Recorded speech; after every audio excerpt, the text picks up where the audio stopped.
3, 2, 1. Here we go!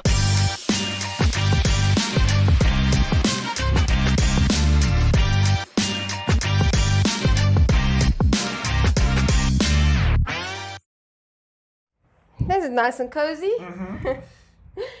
Welcome, ladies and gentlemen, to another We Talk episode. Today we are listening to the musical likings of Eli Gentle, so do stay tuned.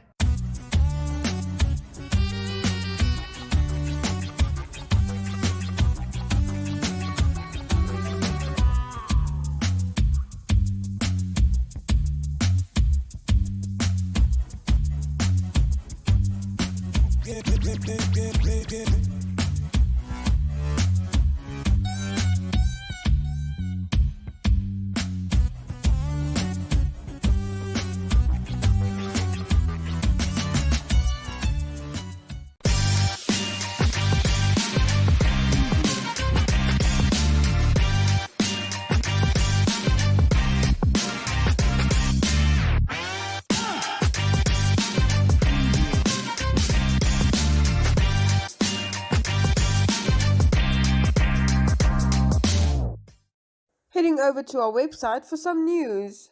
With Black Friday just around the corner, it's important for consumers to exercise caution and self-discipline when managing their money over this period.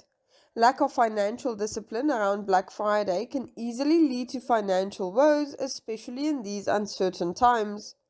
Elzita Beekes, FNB Communications Manager, says you can avoid getting into financial distress over Black Friday by heeding the below tips. Plan your budget in advance and be honest with yourself on what you can afford. Do your research and know exactly what it is you want to buy and determine the price of those goods up front. Don't use debt to buy non-essential or luxury goods, and don't tap into your long-term savings or emergency saving funds. Every livestock farmer should strive for optimal productivity while keeping the cost of production in check. Fundamentally, productivity depends on the functionality and performance of the animal, the environmental characteristics, prevailing conditions, and the management regime. In essence, this means the animal's genetic abilities can be influenced by its environment and human manipulation. Moreover, the production efficiency of any livestock enterprise is directly linked to the efficiency of livestock selection. To maximize productivity, a livestock farmer should establish breeding objectives and goals and implement a selection process that will meet the set objectives. The purpose of livestock selection and breeding, amongst others, is to improve herd or flock productivity, for example, by targeting higher conception and birth rates, higher growth rates and weight gains to meet market demands and ultimately increase farm income. Selection is key to optimal livestock performance, and the objective is to retain and maintain superior breeding materials that will pass the most desired traits onto future generations. The auctioneers who last week auctioned off about 90 urban houses and commercial property located at Omaya, south of Windhoek, said earlier this week that they were satisfied with the offers received. Ocor Namibia handled the auction. They denied allegations by dissatisfied residents that no property was allegedly sold. Upon inquiry, it was learned that Ocor was happy with the course of auction, although further information regarding the auction directed to Daniel Terblanche, Ocor's legal representative, is still being awaited. Terblanche was appointed director of the Omaya Homeowners Association and the Omaya Golf and Residential Oasis at the request of the largest creditor, Bank Windhoek, for judicial business rescue after the previous board wanted to liquidate the business. Terblanche maintains that the interest of dissatisfied homeowners will not be harmed. However, the group wants to take the grievances further. The adoption and application of the restructuring plan will allow the settlement of claims against the developer outside of those by FNB and Bank Windhoek, he told. This will reduce the bank's exposure and ultimately avoid the liquidation of the developer. Preventing the developer's liquidation will benefit homeowners. Hi, I'm Glenda Bosch from Greenville Properties. I'm going to be showing you all my favorite hotspots in Windhoek, starting with coffee shops today. Seattle Coffee Shop at the Grove Mall. Let's go inside.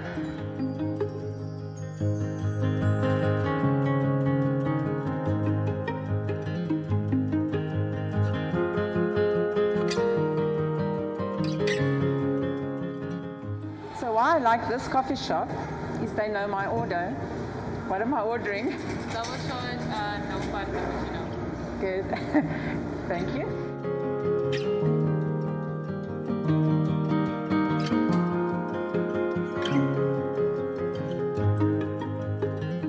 Another reason I love Seattle Coffee Shop is Isaac. He makes the most amazing art on my cappuccino. So I asked him how he does it, and he says the baristas all get training from, there's a lead barista that does the training, gets training in South Africa, and the lead barista comes and trains the other baristas. But not all of them do such special art on the coffees. So the secret is a little bit of talent, a little bit of extra effort, and a lot of practice. Thanks, Isa, for our beautiful cappuccino.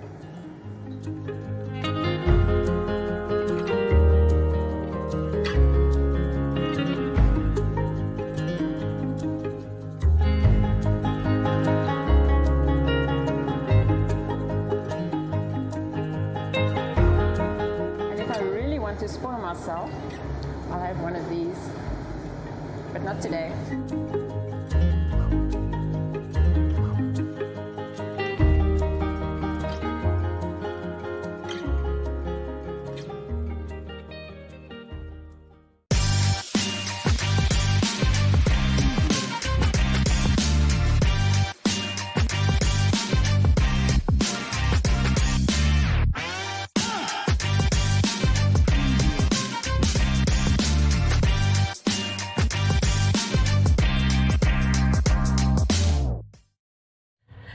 Welcome back, ladies and gentlemen. I'm so privileged today. I'm speaking to Eli Gentle, a pianist here in Windhoek. Thank you so much for your time.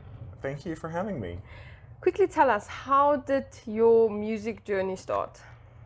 So my music journey began when I was about 6 or 7 years old, living in Windhoek actually. And I started taking piano lessons from my mother, who is also a pianist. But that quickly devolved into fights and tears and not wanting to play the piano anymore. So she signed me up with piano lessons with a local teacher who was actually someone who lived at the end of our street. And that was my first piano teacher, Miss Vilma.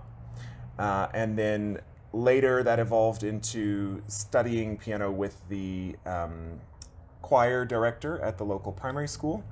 And then picking up flute when I moved back to the States, and then studying flute privately, and then organ a bit in high school. Wow. And and then kind of setting music aside a little bit when I went to university. In other words, I didn't major in music, I majored in business, but I did keep music kind of as an active hobby, kind of always on the side, sometimes on the back burner, sometimes on the middle burner, but always there. What is it of the piano that drew you in, that you never stopped playing? So I think the ability to express your feelings through the piano, whether you're feeling angry or you're feeling calm or you're feeling, romantic or you're feeling sad, all those abilities to kind of express the emotion through the piano in different ways and different types of music, I think was what drew me to the piano. What kept me practicing, I think, was the ability to use the piano to collaborate with other musicians. I think the piano is a very versatile instrument, so unlike the flute, which only can play one single melodic line at a time typically, the piano obviously can play a large number of notes at the same time. So that means you can accompany singers, you can play in a band, you can play on your own, and the kind of possibilities are endless. And so I think the ability to collaborate is what really kept me with the piano. Where can people hear you play your music? So I play around town a bit. I've done different events locally. I have recently performed at the grand opening of Cafe Prestige, where I accompanied two fantastic local musicians, singers, and I have also done a few online events. I played for the German embassy during the German unification celebrations, which was a Facebook concert. And then I will also do, private events here and there. I recently played for someone's birthday and that kind of stuff. So, What would your message to young people be who want to pursue a music career? so my message would be get the right training, the best training that you can get as early as you can, right? I think for me, a huge influence on my not only musical development but personal development were my teachers, right? From high school and university, and these are people who, many years later I still keep in touch with, and they follow my progress and my advancement. So I think that would definitely be my advice: get the best training you can, and once you've reached the best level that you can for your age, then you can really decide whether it's something that you want to pursue as an academic major and then subsequently profession, or a hobby. What inspires you? So what inspires me, I would say musically, one is the ability to make music that is beautiful and, nice to listen to, or fun to listen to. I think the other thing, if I'm being completely honest, is competition. There's a competitive element to music, which I would say comes across more so on the flute than on the piano, right? Which is being able to test your skills, and see where you are, both against yourself and against other people, and also be able to use that competition to raise the bar on your own performance, right? And know, I'm under pressure. We have a concert in one day. The orchestra is playing at a great level. I'm the one who keeps dropping the ball in this particular passage. I'm going to do whatever it takes to figure this out, right? And then that kind of pushes you to level up. So I think that, is definitely a driving factor. But at the end of the day, it is all about the music and the beauty of creating that special moment for not only the audience, but also for the people that are making the music. What does the industry look like in Namibia? Is it something that's growing? Is it something you can really pursue as a career and not something as a side thing? So I think there are definitely a lot of new avenues musically here, right? I've been here almost a year, and I've already seen a wide variety of musical styles and skills that people are using to make money. Now, whether they're using that as their only source of income or an auxiliary source or an additional source, most of them are using it as, I would say, an additional source of income. But if I'm, being completely honest, even in a very developed arts market like New York City, for example, you will often find very talented people who work as a bartender or a waiter, and then they do their music. They're doing their music career on the side, doing small jobs here and there, right? So that the people who truly, I would say, make it big, is a very small number of people. And for most musicians, even some of the very good ones, they do have to hustle a bit to make things work. Thank you so much. Thank you very much. And now you're going to play some, right? Absolutely. Ladies and gentlemen, you're in for a treat.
today's life hack, we're heading into the garden. You don't have to use chemicals or sprays to keep bugs at bay. You can simply make your own by using tomato leaves or garlic oil. It works just as well.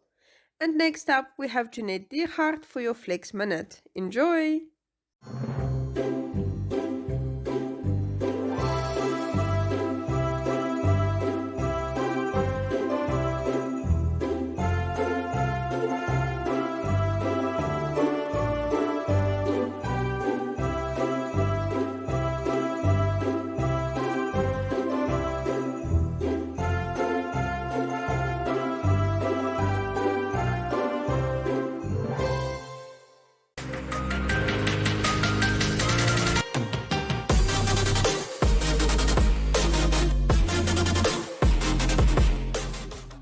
Hi everybody and welcome back to Flex. I'm Jeanette Diergaard, your presenter for Flex, and today we will be focusing on stretches that will help you with your lower back pain. Okay, so we're gonna do a yoga movement.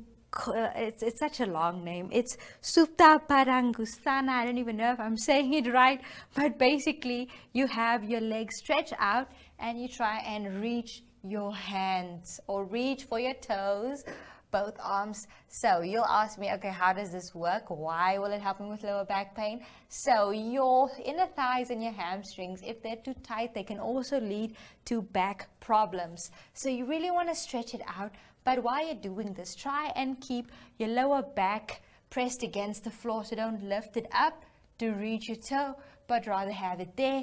And if you can't reach for your toe, and if you're not that flexible, just have it to the point where where you can reach, even if you just reach for your knees or for your ankle, but try and reach as far as you can go. Okay, now this one is one of my favorites. It's called a supine twist. So I think it also has it's probably come from the spine. So you have your legs stretched out in front of you, or stretched out to the sides in a T position, and then you are gonna just twist both knees, bend knees, twist it to the one side. Okay, so this one will work directly on that lower back muscle. So you have it there and it stretches into your glute, and we go to the other side again. So stretch as far as you can go, so you can really get a nice twist in this and feel the movement properly. And that brings us to the end of this one. I will see you guys next time.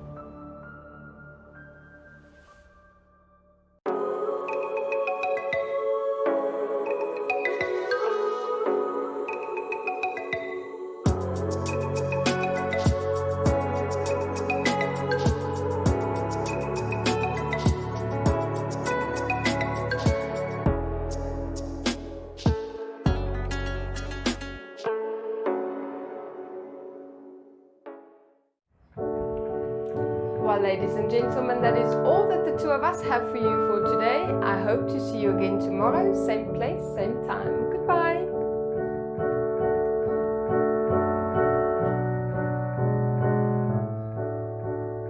Awesome.